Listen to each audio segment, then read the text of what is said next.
깨어 믿음에 굳게 서서 남자답게 강건하라. 너희 모든 일을 사랑으로 행하라.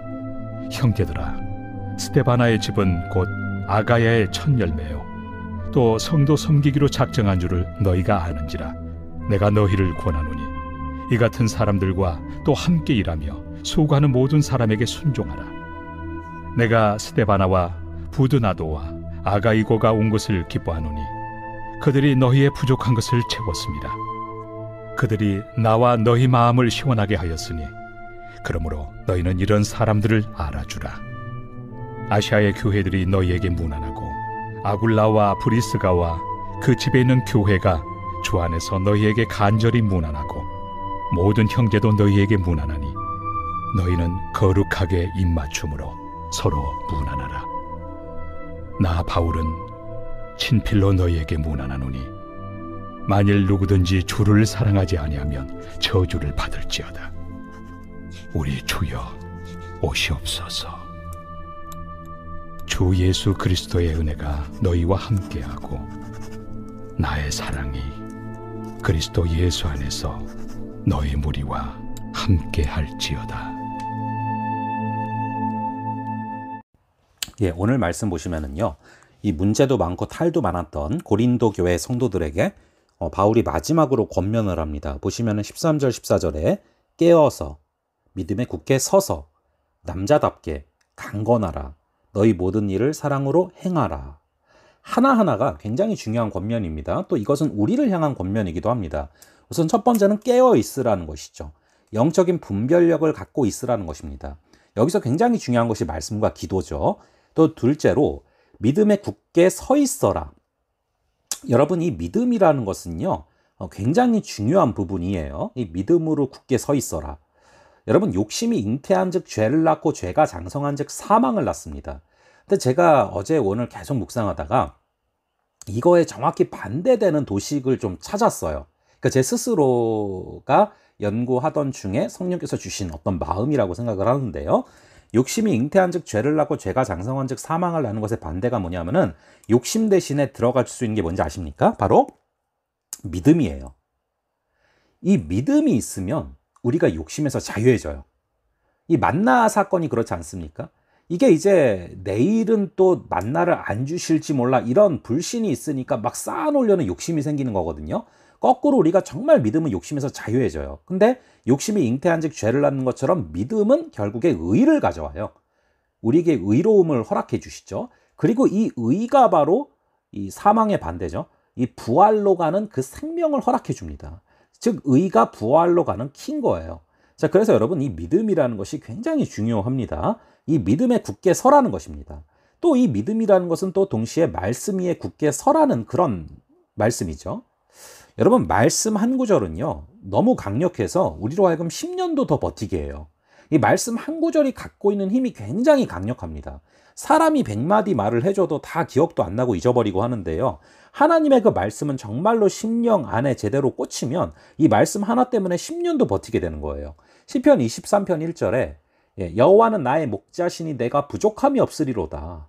그럼 정말 10년 이상 부족함이 없는 거예요. 그런 힘이 있는 게 말씀입니다. 그래서 그렇게 말씀에 굳게 서라는 것이고요. 남자답게, 즉 담대하라는 것이고요. 강건하라. 성령 충만하면 강건해진다는 것입니다. 또 14절에 사랑으로 행해라. 여러분, 고린도전서 13장이 사랑장이었잖아요. 그렇게 사랑으로 행하라. 우리가 사랑하지 않으면 남는 게 없어요, 결국에. 사랑 안에서 행한 것만이 영원히 남게 됩니다. 그래서 우리가 뭔가를 행할 때 동기가 굉장히 중요하고요. 그 동기가 사랑이 되어야 한다라는 것입니다. 자, 그렇게 여러분 13절, 14절에 하나하나 나오는 그 권면들이요. 여러분, 우리가 오늘 하루 살아가면서 반드시 기억해야 될 권면들입니다. 깨어서, 믿음, 거기에 굳게 서서, 그리고 남자답게, 즉 담대해야 되고 강건해야 된다. 또 모든 일을 사랑으로 행해야 된다. 여러분 꼭 기억하시기 바라고요. 15절에 보시면은 형제들아 스데바나의 집은, 스데바나가 사람 이름인데 뜻이 면류관이란 뜻이거든요. 정말 이 사람이 주님께 돌아온 게 바울에게는 면류관과 같이 느껴졌다는 거예요. 이 스데바나의 집은 곧 아가야의 첫 열매요. 그러니까 여러분, 고린도에 가서 첫 열매가 바로 이 스데바나라는 거예요. 그러니까 처음으로 바울이 가서 복음 전하는 가운데 회심한 성도가 스데바나인 것이죠. 얼마나 바울이 좋았겠습니까? 얼마나 보면 힘이 났겠습니까? 첫 열매요. 또 성도 섬기기로 작정한 줄을 너희가 아는지라. 여러분, 그렇게 첫 열매고 첫 구원받은 사람인데 무슨 모습이 나타납니까? 섬기기로 작정했다. 여러분, 구원받은 증거가 바로 섬기기로 작정하는 거예요. 섬김 받는 게 아니라 섬기기로 작정하는 게 구원받은 사람의 모습입니다. 그래서 데살로니가전서 1장 3절에 보시면은 택함 받은 자의 증거가 뭐냐? 믿음의 역사, 사랑의 수고, 소망의 인내예요. 사랑으로 수고하는 게 택함 받은 자의 증거라는 것이죠. 그래서 이 사람은요, 보면은 이렇게 17절에 이렇게 나옵니다. 스데바나, 부드나도, 아가이고가 온 것을 기뻐하는데 그들이 너희의 부족한 것을 채웠습니다. 정말 이런 자들은 부족한 부분을 채우는 사람들이죠. 그리고 나와 너희의 마음을 시원하게 하였으니 그러므로 너희는 이런 사람들을 알아주라. 여러분, 또 우리의 마음을 또 시원하게 해주고요. 또 그런 사람들을 너희들은 알아주라, 인정해줘라, 세워줘라, 그렇게 이야기하는 것입니다. 이 바울의 고린도 교회를 향한 권면이 오늘 우리의 삶을 위한 권면임을 잊지 마시고 또 이러한 삶을 살아가는 그런 귀한 역사 있기를 바랍니다. 잠시 기도하겠습니다. 아버지 하나님, 오늘 이 바울의 말을 통하여서, 이 권면을 통하여서 우리 역시 새겨봅니다. 아버지, 우리가 깨어있게 하여 주시옵소서. 말씀으로 기도로 깨어있게 하여 주시옵소서. 아버지, 믿음에 굳게 서게 하여 주셔서 욕심이 잉태한 즉 죄를 낳고 죄가 장성한 즉 사망을 낳는 것이 아니라 믿음으로 말미암아 의롭게 되고 의로 말미암아 부활로 살아가는 그러한 역사를 허락하여 주시옵소서. 아버지, 남자답게 담대하게 하시고 성령으로 말미암아 강건하게 하여 주시고 모든 것을 사랑으로 행하게 하여 주시옵소서.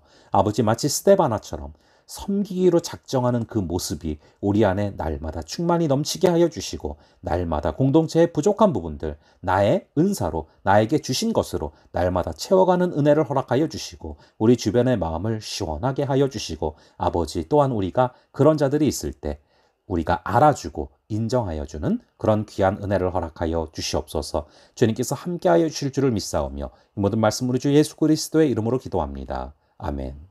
예, 저희 다음번에 또 뵙도록 하겠습니다.